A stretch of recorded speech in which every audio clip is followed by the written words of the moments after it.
ফালাম্মা তাওয়াফাইতানি, আর যখন আপনি আমাকে মৃত্যু দিলেন, কুনতা আনতার রাকিব আলাইহিম, এরপরে কি হয়েছে আল্লাহ আমি সেটা জানি না। যে ঈসা আলাইহিস সালামকে কিন্তু আল্লাহ তাআলা কিয়ামতের দিন কঠিন ইন্টারোগেশন করবেন, কঠিন জিজ্ঞাসার মুখোমুখি হবেন। তিনি কিন্তু এর দায়ভার নেবেন না, এবং তিনি তার উম্মাদকে কখনো বলেনও নি যে আমি আল্লাহর সন্তান। তারা নিজেরা এটা বানিয়েছে, বাবা ছাড়া পৃথিবীতে এসেছেন, অবাক তার জন্মের ঘটনা, ফলে তিনি আল্লাহর সন্তান। এটা খ্রিস্টানদের ফেব্রিকেশন, খ্রিস্টানদের বানানো। তিনি কিন্তু তাওহীদের দাওয়াত দিয়েছেন, তারপরেও আল্লাহ তাআলা ওনাকে ছাড়বেন না, ওনাকে জিজ্ঞাসাবাদ করবেন। কঠিন জিজ্ঞাসাবাদের মুখোমুখি তিনি কিয়ামতের ময়দানে হবেন, এবং সেটা আল্লাহ কোরআনে এভাবে বলেছেন যে ওয়াইদ ক্বালাল্লাহু ইয়া ঈসা ইবনে মারইয়াম, সেদিন আল্লাহ ঈসা আলাইহিস সালামকে বলবেন যে আনতা কুলতা, হে ঈসা তুমি কি বলেছিলে যে লিন্নাসে মানুষকে ইত্তাখিযুনি, যে হে মানুষেরা আমি ঈসাকে পূজা করো, ওয়া উম্মি এবং আমার মাকে পূজা করো, ইলাহাইনি আমাদেরকে তোমরা ইলাহ মানো মিন দুনিল্লাহ আল্লাহকে ব্যতি রেখে। হে ঈসা তুমি কি এই কথা কখনো বলেছিলে? সম্মানিত শুধু আমরা জানি যে ঈসা আলাইহিস সালাম বলেননি, এবং ঈসা আলাইহিস সালাম যে বলেননি এটা আল্লাহও জান।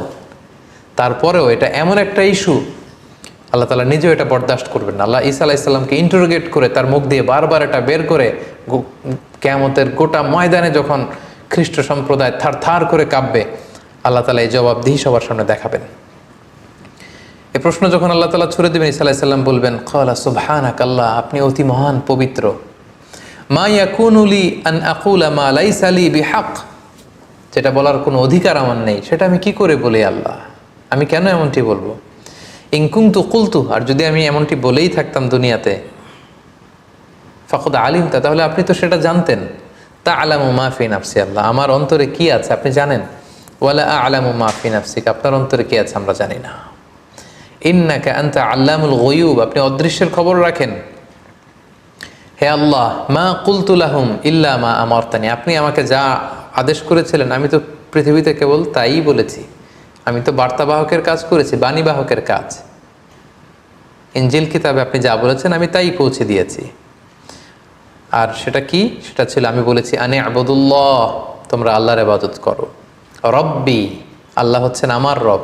ঈসা আলাইহিস সালাম কিন্তু বলেননি যে আমি আল্লাহর সন্তান, তিনি বলেছেন রব্বি, তিনি আমার রব। ওয়া রব্বাকুম, আল্লাহ তাআলা আমার যেমনি রব তোমাদেরও রব। ওয়া কুনতু আলাইহিম শাহীদাম মা দুমতু ফীহিম, হে আল্লাহ আমি এই কথার উপরই ছিলাম, পৃথিবীতে যতদিন বেঁচে ছিলাম আমি তো এটাই বলেছি। ফালাম্মা তাওয়াফাইতানি, আর যখন আপনি আমাকে মৃত্যু দিলেন, কুনতা আনতার রাকিব আলাইহিম, এরপরে কি হয়েছে আল্লাহ আমি সেটা জানি না। আমার তিরোধানের পর গোটা বিশ্বের খ্রিস্ট সমাজ কি বলেছে সেটার দায়ভার আমি নিব না। ওয়া আনতা আলাইহিম ওয়া আনতা আলা কুল্লি শাইইন শাহীদ, আর সে ব্যাপারে আপনি ভালো জানেন, আপনি সব দেখেছেন।